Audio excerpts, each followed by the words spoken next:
देवभूमि हिमाचल प्रदेश के अपने सभी भाइयों एवं बहनों का हार्दिक स्वागत करता हूं जो आज इस कार्यक्रम में जुड़े हुए हैं। यह अवसर है हिमाचल प्रदेश में मुख्यमंत्री जयराम जी ठाकुर के नेतृत्व वाली सरकार के 3 सफल वर्ष पूरे होने का।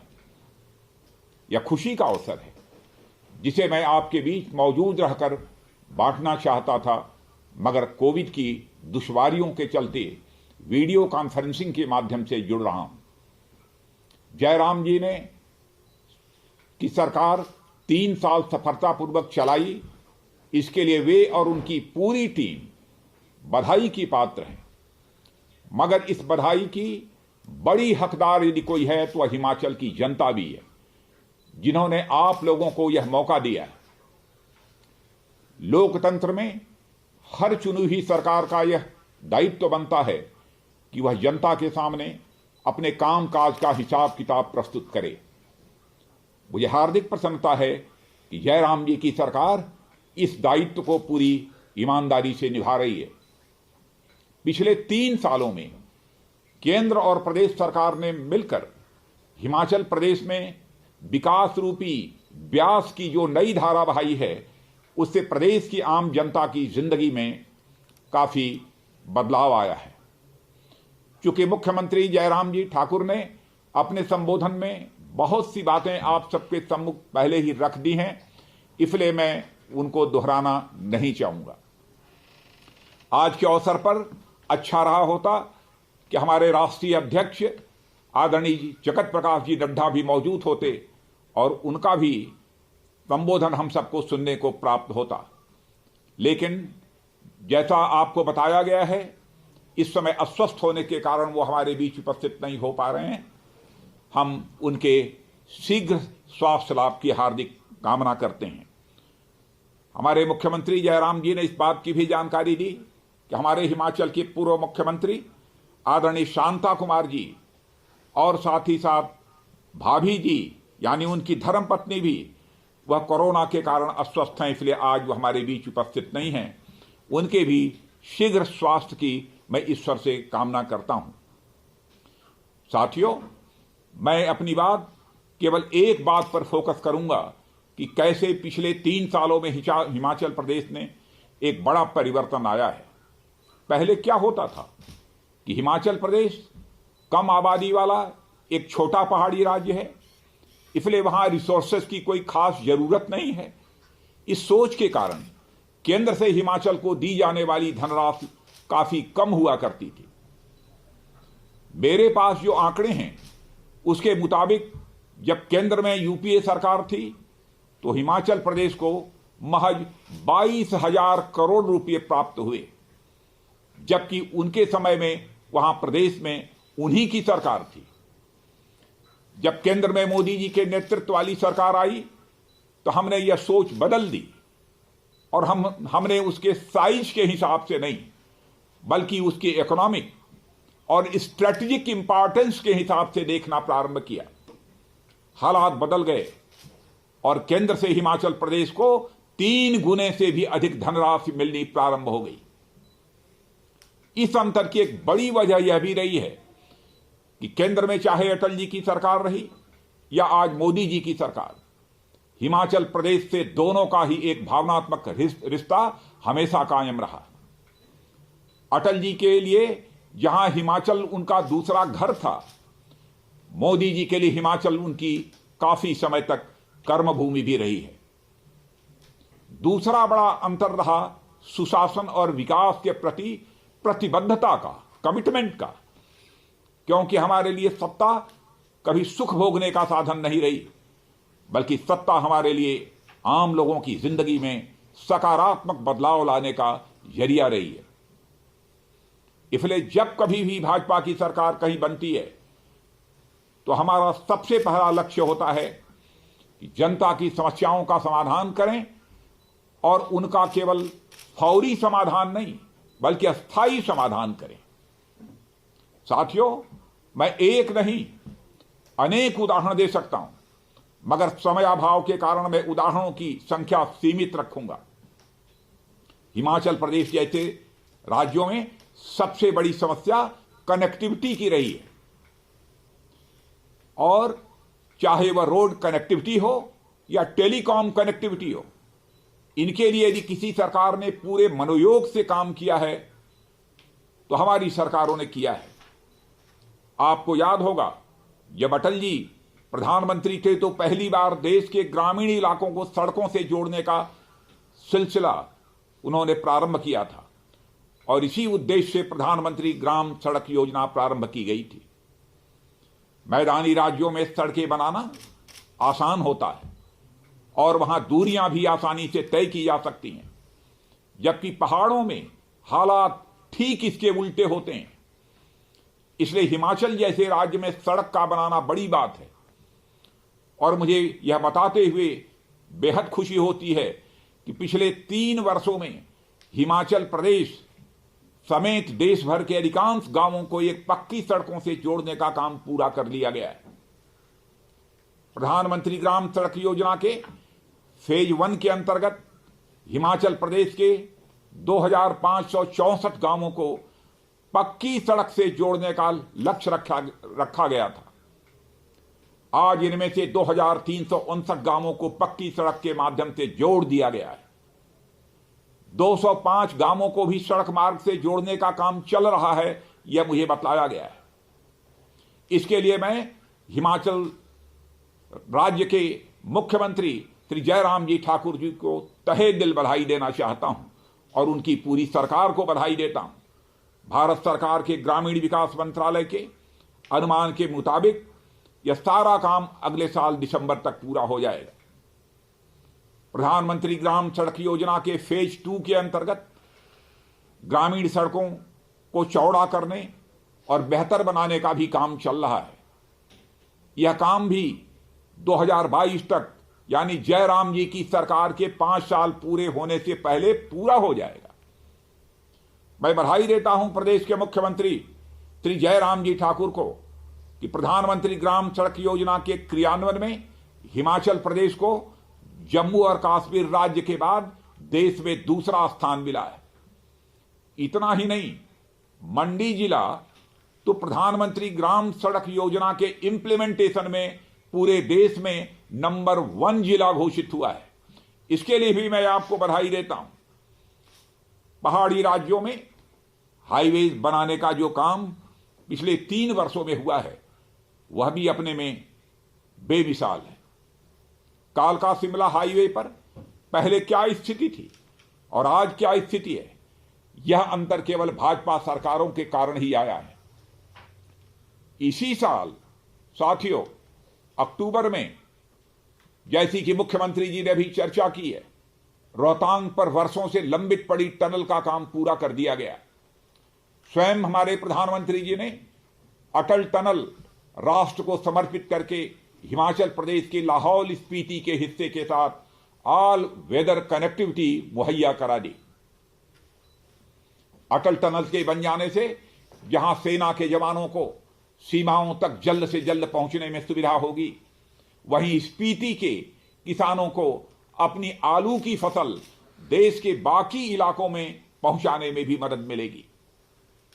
यानी इस देश के जवानों और किसानों के बारे में सोचने वाली और उनकी समस्याओं का निस्तारण करने और अस्थायी समाधान का काम यदि कोई सरकार करती है तो हमारी सरकार करती है।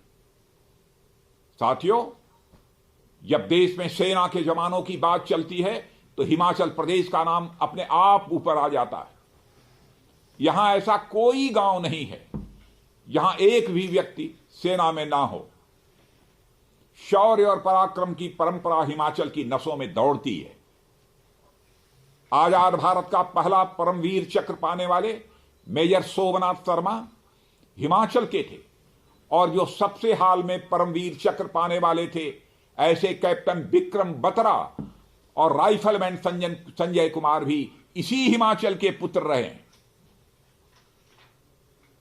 साथियों, जब देश की सेनाओं में कोई अपनी सेवा देता है तो वह एक जज्बे के साथ जाता है कि वह देश की हिफाजत करेगा, मगर उसे इसका भी भरोसा होता है कि देश और समाज उसकी चिंता भी करेगा।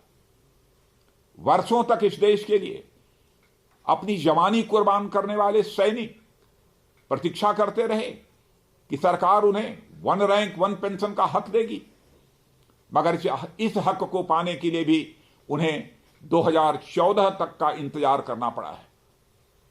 हमारे यशस्वी प्रधानमंत्री श्री नरेंद्र मोदी जी ने सत्ता में आने के बाद देश की जनता से किया हुआ अपना यह वादा निभाया और 1 रैंक 1 पेंशन की व्यवस्था करके देश के पूर्व सैनिकों को उनका हक दिया है। इस निर्णय का लाभ भी बड़ी संख्या में हिमाचल वासियों को भी हुआ है। साथियों, जवानों के साथ साथ इस देश के किसानों के कल्याण के लिए भी अगर कोई सरकार पूरी ईमानदारी से काम कर रही है तो वह मोदी जी और जयराम जी की नेतृत्व वाली सरकारें कर रही हैं। कृषि और किसान कल्याण के लिए आजाद भारत में सबसे पहली बार अटल जी ने बड़े पैमाने पर सुधार करने का सिलसिला प्रारंभ किया था। यह मेरा सौभाग्य है कि अटल जी की सरकार में कृषि मंत्री के रूप में मुझे भी काम करने का मौका मिला है। जब मैं कृषि मंत्री बना तो मेरे सामने बड़ी चुनौती थी कृषि की इनपुट कास्ट को कम करने की। उस समय देश में कृषि कार्यों के लिए बैंकों से 14 से लेकर 18% की दर पर कर्ज दिया जाता था। मुझे यह बात बहुत खटकती थी कि एक तरफ बैंकों द्वारा मोटर गाड़ी खरीदने के लिए 8% की दर पर कर्ज दिया जा रहा है, वहीं एग्रीकल्चर जैसे प्रोडक्टिव काम के लिए बैंक 14 से लेकर 18% की ब्याज दर वसूल रहे हैं। उस समय देश के वित्त मंत्री हुआ करते थे श्री जसवंत सिंह जी, जो अब हमारे बीच नहीं हैं। उनसे मैंने किसानों के हित में ब्याज दर कम करने का आग्रह किया। अटल जी ने स्वयं वित्त मंत्री जसवंत सिंह जी से बात की। पहले तो वह सहमत नहीं हुए, मगर जब अटल जी ने इशारा किया तो वह मान गए। और उसके बाद जब मैं भाजपा का अध्यक्ष था तो भाजपा की प्रदेश सरकारों से भी कृषि कार्यों के लिए ब्याज दर घटाने का आग्रह किया। उस समय कई राज्यों में ब्याज दरें घटा दी गईं और कर्नाटक में तो 0% ब्याज दर पर वहां के मुख्यमंत्री उस समय भी येदियुरप्पा जी थे, उन्होंने कर दिया था। यानी कृषि को लाभकारी बनाने का जो बड़ा सुधार कार्यक्रम अटल जी के दौर में शुरू हुआ था, उसे आज हमारे प्रधानमंत्री श्री नरेंद्र मोदी जी एक नई ऊर्जा और ताकत देने का काम कर रहे हैं। साथियों, मैं मोदी जी के नेतृत्व में कृषि कल्याण की दृष्टि से लिए गए सारे कदमों की चर्चा तो नहीं करूंगा, मगर इस साल जो 3 नए कृषि कानून बने हैं उन पर अपनी बात थोड़ा विस्तार से जरूर करना चाहूंगा। इसके माध्यम से किसानों को अपनी उपज जहां चाहें वहां बेचने की सही मायनों में आजादी मिली है और अपनी फसल को बेचने में होने वाली समस्याओं का अस्थायी समाधान भी उन्हें मिला है। अब इस देश का किसान मंडी में अपनी मेहनत गिरवी रखने के लिए मजबूर नहीं है। इन कृषि कानूनों के बन जाने के बाद देश का हर किसान पूरे देश में कहीं भी जहां उसे बेहतर कीमत मिले अपनी फसल बेचने के लिए पूरी तरह से आजाद होगा। बड़े दुर्भाग्य की बात है कि देश में ऐसे लोग जो किसानी का क भी नहीं जानते, ऐसे आसमानी किसान हमारे भोले भाले किसान भाइयों को बहला फुसलाकर उन्हें दूसरी दिशा की ओर मोड़ रहे हैं। पर हमारा विश्वास है कि जैसे जैसे हमारे किसान भाई इन कानूनों का उद्देश्य समझते जाएंगे, वैसे वैसे उनकी चिंताएं दूर होती जाएंगी। वैसे 2 दिन पहले ही हमारे प्रधानमंत्री ने बड़े प्रभावी तरीके से इन कृषि कानूनों से जुड़ी सारी आशंकाओं को पूरी तरह से दूर कर दिया है। साथियों, इस ऐतिहासिक कृषि सुधार से उन लोगों के पैरों तले जमीन खिसक गई है जो लोग किसानों के नाम पर अपने निहित स्वार्थ साधते थे। उनका धंधा खत्म हो जाएगा। इसलिए जानबूझकर देश के कुछ हिस्सों में एक गलतफहमी पैदा की जा रही है कि हमारी सरकार एमएसपी की व्यवस्था खत्म करना चाहती है, जबकि सच्चाई इसके ठीक विपरीत है। वह प्रधानमंत्री मोदी जी ही हैं जिन्होंने स्वामीनाथन आयोग द्वारा प्रस्तावित एमएसपी फार्मूले को स्वीकार किया है और उसी फार्मूले के तहत देश में अब मिनिमम सपोर्ट प्राइस की घोषणा की जा रही है। इसी साल यह कानून लागू होने के बाद रबी की 6 फसलों की एमएसपी की घोषणा की गई है, जिसमें लगभग 1.5 गुने से 2 गुने तक की एमएसपी में वृद्धि की गई है। एमएसपी खत्म करने का इरादा न इस सरकार का कभी था, न है और न आगे कभी होगा। यहां तक कि मंडी व्यवस्था भी कायम रहने वाली है। दुष्प्रचार करके किसानों को भड़काने की यह कोशिश कतई कामयाब नहीं होगी, मैं पूरी तरह से आश्वस्त हूं। एक बड़ा दुष्प्रचार यह भी किया गया कि किसानों की जमीन कॉन्ट्रैक्ट फार्मिंग के माध्यम से छीन ली जाएगी। मैं आज इस कार्यक्रम के माध्यम से पुनः कहना चाहूंगा, कोई भी मां का लाल किसानों से उनकी जमीन नहीं छीन सकता है। यह मुकम्मल व्यवस्था जो हमारे कृषि संबंधित कानून है उसमें की गई है। किसानों से जो भी करार होगा वह उनकी उपज का होगा और उनकी जमीन का नहीं होगा, और जो करार करेगा यदि वह तय की गई राशि से कम भुगतान करेगा तो किसान उसके खिलाफ कानूनी कार्रवाई के लिए सरकार की मदद ले सकता है। साथियों, किसान अपनी फसल को जहां चाहे, जैसे चाहे और जिसको भी चाहे बेचने के लिए आजाद है। यदि किसान द्वारा बेची फसल पर कारोबारी को अधिक लाभ होता है तो उसे उस लाभ के अनुपात में किसानों को बोनस भी देना होगा। इससे बड़ी और दूसरी व्यवस्था क्या हो सकती? हिमाचल प्रदेश में किसानी के साथ साथ बड़े पैमाने पर बागवानी भी होती है। नए कृषि कानूनों के अंतर्गत अब सरकार देश में 10,000 फार्मर्स प्रोड्यूसर्स ऑर्गेनाइजेशन यानी बनाने जा रही है। यानी किसान और बागवान अब यदि चाहें तो खुद ही अपनी फसलों को प्रोसेस करके उनमें वैल्यू एडिशन करके अपने उत्पादों को स्वयं बाजार में बेच सकते हैं। भारत के किसानों और बागवानों के हित और कल्याण के प्रति हमारी प्रतिबद्धता तो दीनदयाल जी उपाध्याय के जमाने से ही है। इस पथ से हमें कोई दुनिया की ताकत डिगा नहीं सकती। साथियों, इन कानूनों के बन जाने से किसानों की आमदनी में वृद्धि होगी, मगर कांग्रेस देश के किसानों को गुमराह कर रही है। पिछले कुछ दिनों से इन हुए कृषि कानूनों को लेकर कुछ किसान संगठन प्रदर्शन कर रहे हैं। सरकार द्वारा कृषि मंत्री के स्तर पर किसानों से बातचीत भी हुई है। हमारी सरकार कृषि कानूनों के माध्यम से हम किसानों की आमदनी बढ़ाने का रास्ता खोलना चाहती है। कृषि क्षेत्र में विकास की नई संभावनाएं पैदा करने के लिए भी व्यापक सुधार करना चाहती है। जब भी इस देश में व्यापक सुधार हुए हैं उनका असर दिखने में थोड़ा समय लगा है।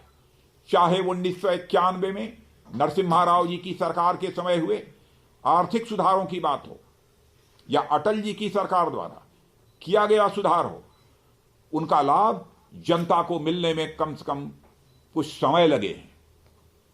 अब प्रधानमंत्री श्री नरेंद्र मोदी जी द्वारा कृषि क्षेत्र में सुधार की शुरुआत की गई है। 4-5 साल न सही, कम से कम 2 साल तक इस नए कृषि सुधारों के परिणाम की तो प्रतीक्षा की ही जा सकती है। हमारी सरकार ने साथियों बहुत सोच समझ के और सभी स्टेक होल्डर्स को विश्वास में लेकर नए कृषि कानून बनाए हैं। मैं किसान भाइयों से अपील करता हूं कि कम से कम 1.5-2 साल इन कृषि सुधारों के असर को देख लीजिए।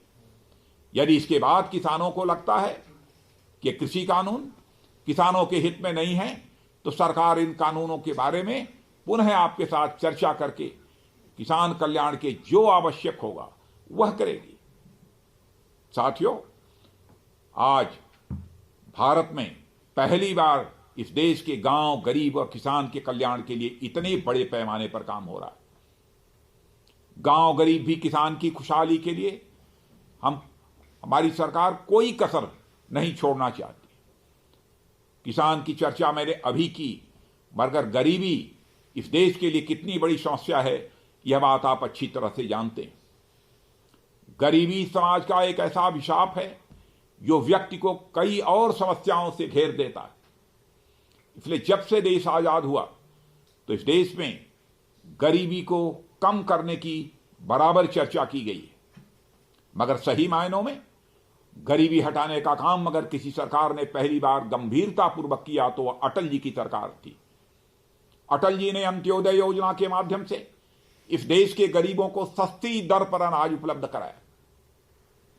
जहां अटल जी ने गरीबों को भूखमरी से राहत दी, वहीं प्रधानमंत्री श्री नरेंद्र मोदी जी ने तो गरीबों की सामाजिक और आर्थिक सुरक्षा की दृष्टि से एक नहीं 3-3 योजनाएं प्रारंभ की। यह गांधी जी और दीनदयाल जी के अंत्योदय की अगली सीढ़ी है। साथियों, चाहे गांधी जी हों या दीनदयाल जी, सबने यह माना है कि भारत की आत्मा गांव में बसती है। इसके बावजूद लंबे समय तक गांव, गरीब किसान उपेक्षा के शिकार रहे हैं। कल्पना कीजिए उन गांवों की जहां आजादी के 70 सालों बाद बिजली के बल्ब जले। कल्पना कीजिए लाखों गांवों की जहां आजादी के इतने सालों तक शौचालय तक नहीं थे। हमारे प्रधानमंत्री श्री नरेंद्र मोदी जी ने गांव तक शौचालय पहुंचाया है, बिजली पहुंचाया है, सड़क पहुंच रही है, गरीबों को उनके सिर पर छत मुहैया कराई जा रही है। और जल्द ही वो दिन दूर नहीं जब हर गांव में नल होगा और हर नल में जल होगा। और इस काम को तो हमारी हिमाचल प्रदेश की सरकार ने जयराम जी ठाकुर के नेतृत्व में प्रारंभ कर दिया। और यह काम इसलिए संभव हुआ है और हो रहा है क्योंकि आजादी के बाद पहली बार किसी सरकार ने इस देश की जड़ों को सींचने का फैसला लिया है। मोदी जी ने प्रधानमंत्री बनते ही घोषित किया था कि मैं अपनी सरकार देश के गरीबों को समर्पित करता हूं। साथियों, नतीजा सामने है कि अब देश का बजट केवल शहर की ऊंची अट्टालिकाओं को ध्यान में रखकर नहीं बनाया जाता है, बल्कि अब गरीब की झोपड़ी को ध्यान में रखकर बनाए जा रहे हैं। क्या आपको इस बात की जानकारी है कि 25 लाख करोड़ रुपए भारत की ग्रामीण अर्थव्यवस्था को मजबूत करने के लिए निवेश करने का फैसला किया गया है। 3.5 लाख करोड़ रुपए तो केवल हम हर घर जल पहुंचाने के लिए हमारी सरकार खर्च करने जा रही है। जहां 2014 में देश की कुल 59 ग्राम पंचायतों के ब्रॉडबैंड कनेक्शन थे, वह संख्या आज 1.25 लाख ग्राम पंचायतों से अधिक हो चुकी है। मित्रों, आज भाजपा सरकार काम और विकास का दूसरा पर्यायवाची बन चुकी है। जिस तरह गांधी जी का नाम आते ही सत्य और अहिंसा की भावना हमारे मस्तिष्क में स्वयं उभर कर आती है, पंडित दीनदयाल उपाध्याय का नाम लेते ही अंत्योदय की भावना भी स्वयं उभर कर आती है। उसी तरह आज भाजपा और मोदी जी का नाम लेते ही सुशासन, विकास और दृढ़ संकल्प की भावना स्वयं उभर आती है। कुछ लोग भाजपा को 2014 या फिर थोड़ा पीछे जाएं तो 1999 में आई मानते हैं, पर भाजपा 2014 या 1999 की देन नहीं है। इन सालों में तो यह बस औपचारिक और आधिकारिक रूप से देश की सेवा में आई है। असल में भाजपा भारतीय जनता की दशकों की आशाओं, आकांक्षाओं और सपनों की यह अभिव्यक्ति है, जिनका आजादी के कुछ समय बाद ही शासन से मोह भंग हो गया था। इस देश की जनता ने बड़े धैर्य से इस पल का इंतजार किया है। साथियों, हमारे देशवासियों को अपने धैर्य का फल उस दिन मिला जब कश्मीर से धारा 370 हटाकर उसे भारत का अभिन्न अंग बना दिया गया। हमारे देशवासियों को अपने धैर्य का फल उस दिन मिला जब हमारी सेनाओं ने सीमा पर जाकर आतंकियों और उनके ठिकानों को नेस्तनाबूद कर दिया। हमारे देशवासियों को अपने धैर्य का फल उस दिन मिला जब हर घर की बहू बेटियों को घर में शौचालय जैसी बुनियादी सुविधा मिली। हमारे देशवासियों को अपने धैर्य का फल उस दिन मिला जब उनकी आस्था के केंद्र पर उनकी आस्था का मंदिर बनना शुरू हुआ। हमारे देशवासियों को अपने धैर्य का फल उस दिन मिला जब हमारी सुरक्षा के लिए देश की सीमाओं से लगे क्षेत्रों में इंफ्रास्ट्रक्चर डेवलपमेंट होना प्रारंभ हुआ। साथियों, साल के शुरुआती दिनों में जब कोविड महामारी के कारण अच्छे भले बड़े और साधन संपन्न राष्ट्र धराशायी हो गए, आर्थिक और तकनीकी रूप से संपन्न होने के बावजूद उन्होंने इस संकट के सामने घुटने टेक दिए। उन्हें भारी मात्रा में जान माल का नुकसान भी उठाना पड़ा।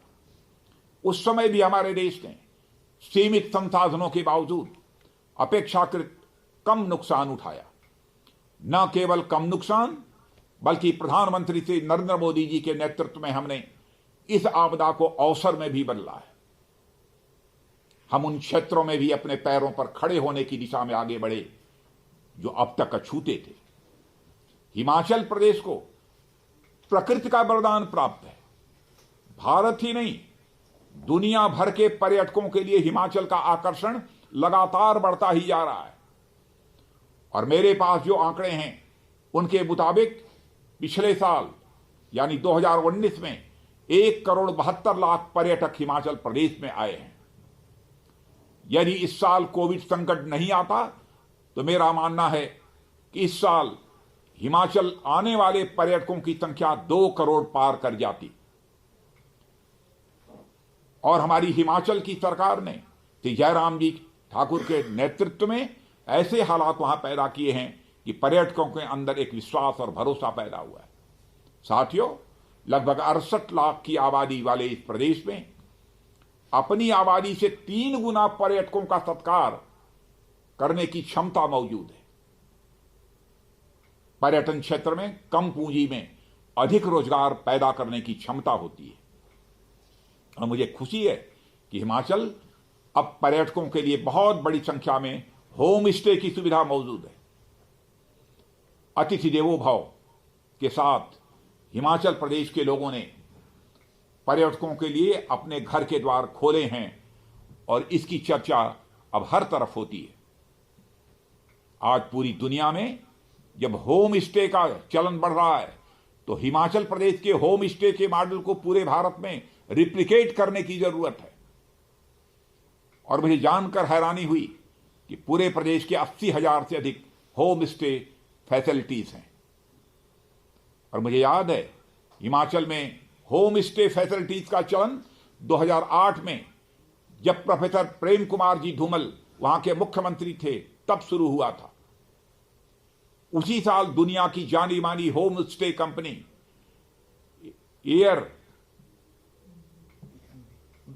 एयरबीएनबी की भी शुरुआत हुई थी।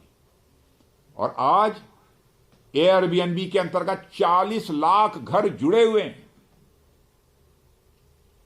यदि हिमाचल प्रदेश के होम स्टे मॉडल को सफलतापूर्वक अन्य प्रदेशों में भी अपनाया जाए तो अकेले भारत में एक नहीं 3-4 एयरबीएनबी जैसे लॉजिंग कंपनी खड़ी हो सकती हैं।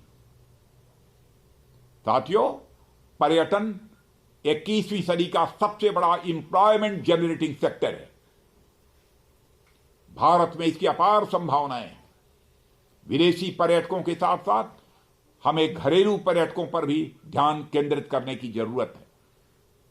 हिमाचल प्रदेश एक मामले में भारत का टूरिज्म मॉडल बन सकता है, ऐसा मेरा पक्का विश्वास है। और साथियों, आज हिमाचल प्रदेश सरकार द्वारा किए गए कई कामों की चर्चा यहां पर हुई है। कुछ कामों का जिक्र मैं भी जरूर करना चाहूंगा जो जनता के कल्याण के लिए किए गए हैं।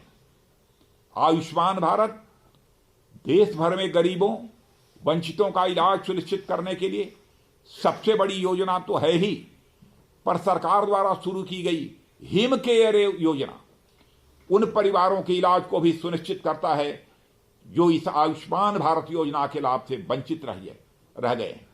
इस सोच के लिए और इस काम के लिए मैं पुनः जयराम जी ठाकुर और उनकी सरकार को मैं बधाई देता हूं। इसी तरह गृहिणी योजना की चर्चा हुई।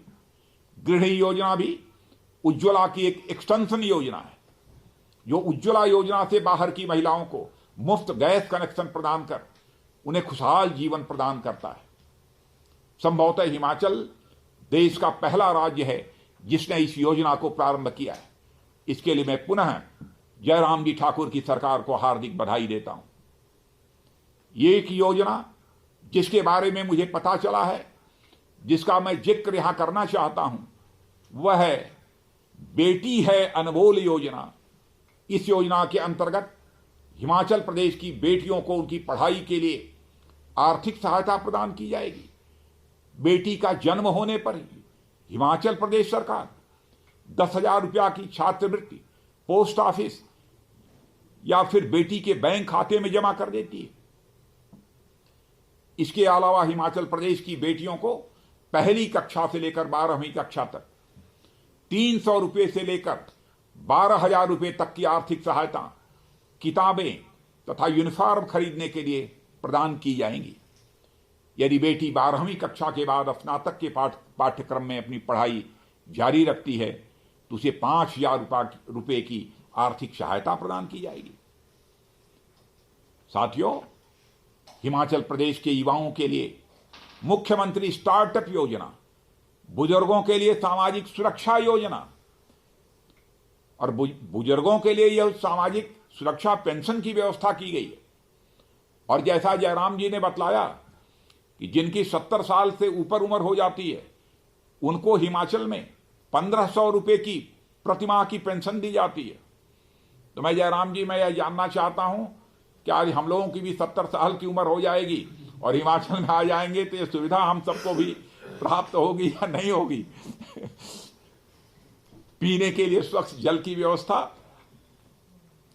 पूर्व प्रधानमंत्री श्री अटल बिहारी वाजपेयी जी को समर्पित अटल आदर्श विद्या केंद्र, जिनमें कई विद्यालय केवल बालिकाओं के लिए बनाए जाएंगे। राज्य सरकार की जनता के प्रति यह निष्ठा और समर्पण को दर्शाता है। साथियों, आज हिमाचल विकास की राह पर तेजी से आगे बढ़ रहा है और इसका प्रमाण है कि अभी कुछ दिन पहले ही हिमाचल प्रदेश के मंडी, शिमला, कांगड़ा और सिरमौर जिलों की 4 पंचायतों को भारत सरकार के ग्रामीण विकास और पंचायती राज विभाग की वार्षिक पत्रिका में स्थान मिला है। यह उपलब्धि मनरेगा, स्वच्छ भारत अभियान, पर्यटन और पर्यावरण संरक्षण में सराहनीय पहल करने पर मिली है। इनमें से मैं भवारना विकास खंड की आइमा पंचायत को खास करके बधाई देना चाहता हूं, जिसने मात्र 3 माह में स्वच्छ भारत अभियान के अंतर्गत ठोस कचरा प्रबंधन के लिए एक प्लांट तैयार किया और लोगों को रोजगार दिया गया। इस प्लांट से पूरे शहर के किचन वेस्ट और अन्य वेस्ट को खाद में परिवर्तित करके इसका उत्पाद तैयार किया जाता है। श्री जयराम जी ठाकुर की सरकार लोगों के विकास के लिए पूरी तरह से प्रतिबद्ध है और हमेशा यह सुनिश्चित करती है कि राज्य और उसके लोगों के विकास के बीच कुछ भी नहीं आना चाहिए। साथियों, इसीलिए मुझे बताया गया है कि नई राहें, नई मंजिलें योजना के तहत क्रियान्वित की जा रही विभिन्न परियोजनाओं को पूर्ण करने में देरी को बहुत ही गंभीरतापूर्वक लिया जाएगा और देरी के लिए संबंधित अधिकारियों के खिलाफ कार्रवाई भी की जाएगी। अंत में मैं इतना ही कहना चाहूंगा कि श्री जयराम जी के नेतृत्व में हिमाचल और हिमाचल वासियों के विकास के लिए निरंतर कार्य किया जा रहा है और मैं एक बार फिर हिमाचल की जनता, हिमाचल की सरकार, मुख्यमंत्री श्री जयराम जी ठाकुर के कुशल नेतृत्व के 3 बेमिसाल साल पूरे होने पर उन्हें अपनी ओर से हार्दिक बधाई देता हूं और आगामी वर्षों में वे इसी ऊर्जा और इसी उत्साह के साथ काम करते रहें, ऐसी मैं अपनी हार्दिक शुभकामनाएं देते हुए अपना निवेदन समाप्त करता हूं। आप सबको बहुत बहुत धन्यवाद। नमस्कार, मैं हूं मानक गुप्ता। अगर आपको हमारा ये वीडियो पसंद आया हो तो इसे लाइक और शेयर जरूर करें और हां, हमें सब्सक्राइब और फॉलो करना ना भूलें ताकि आप देश और दुनिया की कोई खबर मिस ना करें। तो जुड़े रहिए हमारे साथ और देखते रहिए न्यूज़ 24।